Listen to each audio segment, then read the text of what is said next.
Listen to these words. Ooh, child, things are gonna get easier. Ooh, child, things will get brighter. Then bring it down hard. James Gunn's rise to the top has been one of the most unconventional and unexpected success stories in modern filmmaking. From writing cult horror flicks on a shoestring budget to directing billion-dollar blockbusters, and now leading the entire DC universe, his journey has been anything but typical. In this video, we're breaking down the budget and box office numbers of every James Gunn movie, from his low-budget indie beginnings to his billion-dollar superhero blockbusters, to see whether his wild, offbeat style translated into financial success, or if some of his boldest swings were box office misfires.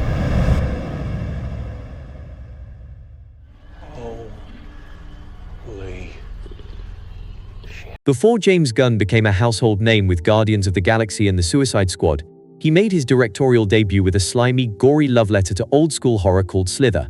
The film follows the chaos that erupts when a mysterious alien parasite crash lands on Earth, infecting people and turning them into grotesque, mindless creatures. The movie blends body horror, dark comedy, and hair-raising tension in a style that is unmistakably James Gunn. Before Slither, James Gunn was best known for his work as a screenwriter. He got his start at the cult horror studio Troma Entertainment. A lot of people go to film school and you learn certain aspects of filmmaking, but I went to Troma and I was able to learn how to write a screenplay, how to, do pre-production, how to actually, produce a film, direct scenes, how to, then, test the film with test audiences and actually see my screenplay up there for real. That teaches you an awful lot about writing. From there, he broke into the mainstream with the screenplay for Zack Snyder's Dawn of the Dead remake in 2004, as well as the live-action Scooby-Doo films. But even with that success, Gunn was eager to move behind the camera to tell a story that fully captured his strange, twisted creative voice. When Universal Pictures finally agreed to finance the film, it marked the beginning of his directorial debut and a rare chance for a newcomer to helm an original horror IP from a major studio. Slither had a modest budget of $15 million, but only managed to pull in $12 million at the global box office, which could clearly be seen as a financial disappointment. However, for a first-time director, Slither earned James Gunn a loyal fanbase among horror fans and later found new life as a cult classic. It currently holds an 87% critic rating, with many moviegoers praising it for its practical effects, witty dialogue, and fearless embrace of classic horror comedy. Slither showcased Gunn's knack for genre blending and character-driven chaos, and with his next film he would lean even further into that fearless creativity, delivering a story even more unhinged, unapologetic, and provocative.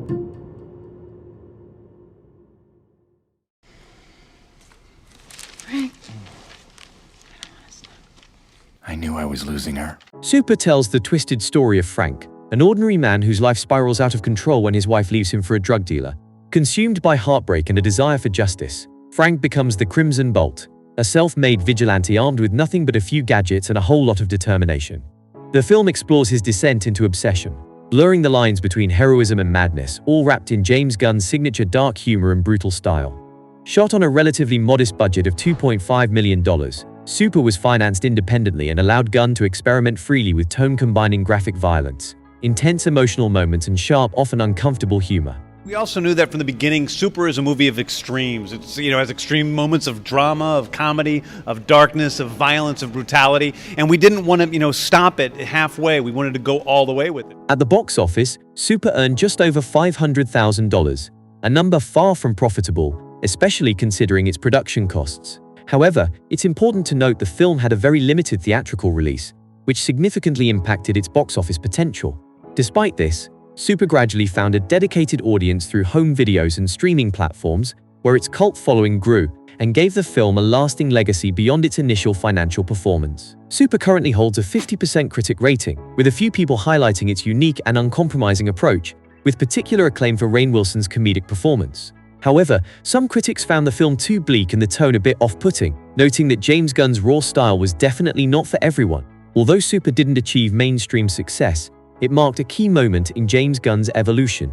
With its gritty comedic anti-hero tone, Gunn was already edging toward the comic book world, whether he realized it or not. The bold ideas he explored in Slither and Super would soon be refined and reimagined on a much larger stage, as he took the lessons from those scrappy, risk-taking films and transformed them into one of the most unexpected and beloved blockbusters in the Marvel Cinematic Universe. We want something new and something unexpected, not just something familiar. And that's what led us last year to announce Guardians of the Galaxy. When Marvel announced Guardians of the Galaxy, many fans were puzzled. The property wasn't well known outside of comic readers, and its cast of obscure misfits seemed like an extremely massive gamble, even for a studio riding high off the success of the Avengers. Marvel must have seen something in James Gunn that other studios may have missed.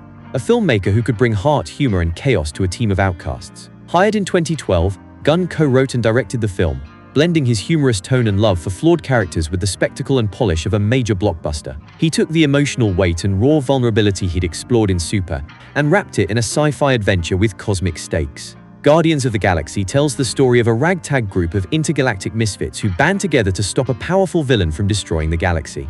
Along the way, they form an unlikely family, bound not by blood, but by shared pain, purpose, and redemption. You know, quite honestly, I started to see the movie in my head that the movie is today. A big, brash, colorful, yet still gritty and emotional film. In a movie that wasn't necessarily like the movies I love from the past, but that made people feel like those movies made people feel. With a production budget of around $170 million, Guardians of the Galaxy was one of Marvel's riskier investments at the time. Unlike their more established heroes like Iron Man or Captain America, Guardians featured a cast of largely unknown characters, a relatively unproven lead in Chris Pratt, and a director best known for cult horror comedies.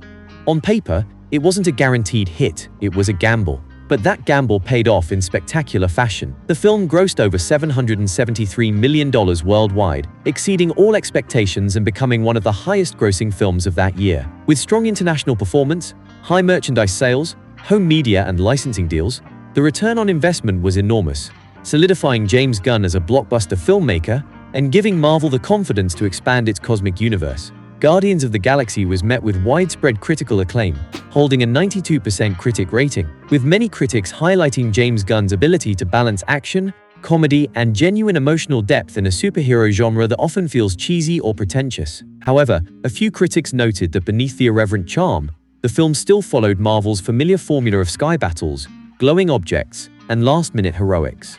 Even among the skeptics, there was a general consensus that Guardians brought new energy to the superhero genre. But of course, success brings its own kind of pressure, and for the sequel, James Gunn now faced the challenge of not just repeating that magic, but somehow topping it. Where's Peter? Rocket, where is he? Rocket. Rocket, look at me! Where is he? Guardians of the Galaxy Volume 2 continues the cosmic adventures of Peter Quill and his super-galactic team. For the sequel, the team faces a new threat called Ego, a breathing living planet who just so happens to have a human extension of himself, and that human extension also happens to be the father of Peter Quill. What is wrong with you? If he's a planet, how could he make a baby with your mother? Building on the humor and heart of the first movie, Volume 2 dives deeper into themes of family, identity, and redemption. James Gunn wanted to explore the complicated dynamics of fatherhood and belonging, shining a light on each character's emotional scars and how they find healing together. The casting for the movie remained the same as in the first, with Kurt Russell stepping in as Ego, bringing gravitas and complexity to the villain role. This sequel came with a significantly larger budget than its predecessor, estimated at around $200 million. With the success of the first film, Marvel was willing to invest more to deliver bigger set pieces, more elaborate visual effects, and deeper character development. Following up a surprise hit is usually harder than making one in the first place, but James Gunn managed to surpass expectations. The sequel brought in over $863 million globally, outperforming the original and cementing Guardians as a premier Marvel franchise. It wasn't just a hit. It was a loud confirmation that Gunn's storytelling style, once considered too weird or niche, had true mainstream power. When you factor in all the merchandise, licensing deals, home video sales, and streaming revenue, Volume 2 wasn't just profitable. It was a financial juggernaut. It currently holds an 85% critic rating, with many moviegoers applauding James Gunn for digging deeper into the characters' backstories and relationships, particularly the film's exploration of fatherhood and found family. On the other hand, a few people felt that the sequel leaned too heavily into sentimentality and lacked the freshness of the original. However, despite those critiques, most people agreed that this was a very strong follow-up to such an acclaimed first installment. Volume 2 proved that the enormous success of the first film wasn't just a fluke. James Gunn had a clear vision for this franchise.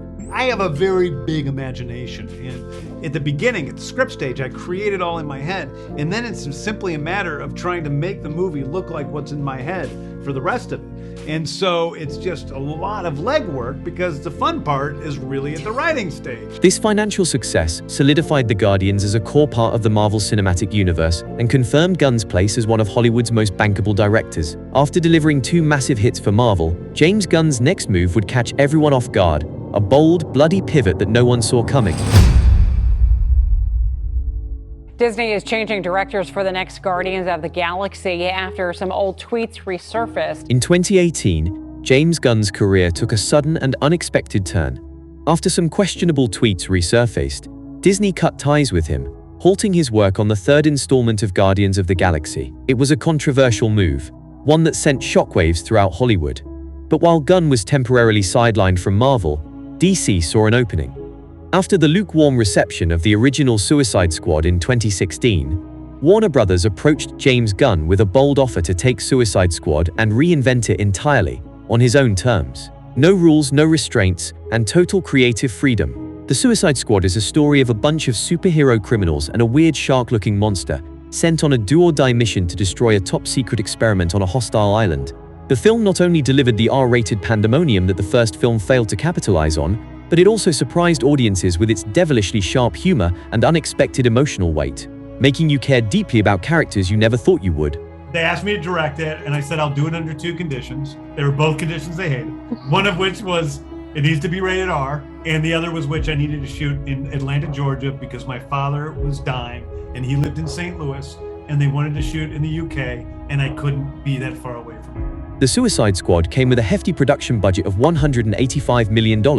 This sizable investment reflected the confidence of Warner Brothers in James Gunn's vision and the film's super-ambitious scope, packed with extensive visual effects and a large ensemble cast. However, the film faced a rather challenging box office debut. The Suicide Squad was released during the pandemic and was also available simultaneously on HBO Max. These factors significantly impacted its box office performance, leading to a worldwide gross of $167 million. Despite the lower theatrical revenue, the movie's profitability was boosted by its hybrid release strategy and strong home viewing performance, allowing Warner Bros. To recoup a significant portion of its investment. The film also received strong critical acclaim, holding an impressive 90% critic rating, with audiences praising James Gunn's bold reinvention and its blend of R-rated chaos, sharp humor, and unexpected emotional depth. In the end, The Suicide Squad wasn't a box office smash, but it was a creative triumph. A film that let James Gunn fully embrace his twisted sensibilities, turning a once-failed property into something bold, bloody, and beloved. And after proving he could breathe life into another studio's property, James Gunn was invited back to Marvel to ultimately finish what he started. Well, I'm not gonna lose him. he's gone. I'm not letting him go! After being fired by Disney in 2018 over resurfaced tweets, James Gunn's future with Marvel seemed over. But following an outpouring of support from fans, industry peers, and the entire Guardians cast, Disney reversed its decision and brought Gunn back, not just to complete the trilogy, but to do it his way. By the time production began in 2021, Gunn had poured his heart into the script. He described this installment of Guardians of the Galaxy as his most emotional and personal film yet, a true farewell to the misfits he helped turn into global icons. The story centers on Rocket, whose life hangs in the balance after a violent attack. As the team scrambles to save him, they uncover painful truths about his origins and confront ghosts from the past. It's a darker, more intimate tale, one that challenges the Guardians not with galaxy-ending threats, but with the wounds they've buried deep inside. With Guardians of the Galaxy Volume 3, Marvel pulled out all the stops. The film came with a production budget reportedly around $250 million, making it the most expensive entry in the trilogy and one of the priciest Marvel projects to date. Despite concerns over superhero fatigue and shifting audience habits post-pandemic, Volume 3 proved that the Guardians still had drawing power. The film grossed approximately $845 million worldwide, a strong return that exceeded many expectations. While it didn't reach the billion-dollar mark, the film was considered a solid commercial success. Factoring in marketing costs and back-end deals, Guardians Volume 3 was profitable. And more importantly, it ended the trilogy on a high note both financially and emotionally. It currently holds an 82% critic rating, as many critics and audiences loved the film for its emotional depth, character-driven storytelling, and James Gunn's ability to tie up the trilogy with heart, humor, and high-stakes action. Many highlighted it as one of Marvel's most heartfelt entries, a film that wasn't afraid to get dark or sentimental. However, a few critics noted that its heavier tone and slower pacing might not appeal to fans expecting the breezy, carefree energy of the earlier films. Regardless, this was a very satisfying emotional farewell, a rare third installment that delivered both spectacle, profitability, and immaculate visual aesthetic. What's happened is people have gotten really lazy with their superhero stories. And they have gotten to the place where, oh, it's a superhero, let's make a movie about it. You know? And let's make a sequel because the first one did pretty well. And they aren't thinking about, why is this story special? So over the span of 2 decades, James Gunn has gone from writing low-budget cult horror films to becoming one of the most distinctive and bankable voices in modern blockbuster cinema. Whether it was through bizarre alien parasites, vigilante misfits, or a ragtag crew of intergalactic outlaws, Gunn has consistently delivered bold, genre-blending stories and turned them into box office successes. As he prepares to launch a brand new chapter at the helm of DC Studios, all eyes are on his next big film, Superman, set to hit theaters next month. And everyone is extremely eager to see not just what kind of story he'll tell, but how much it'll gross at the box office. Well, until then, be sure to hit that like button and subscribe to the channel for more deep dives into the world of movie budgets, profits, and cinematic storytelling. Thank you so much for watching.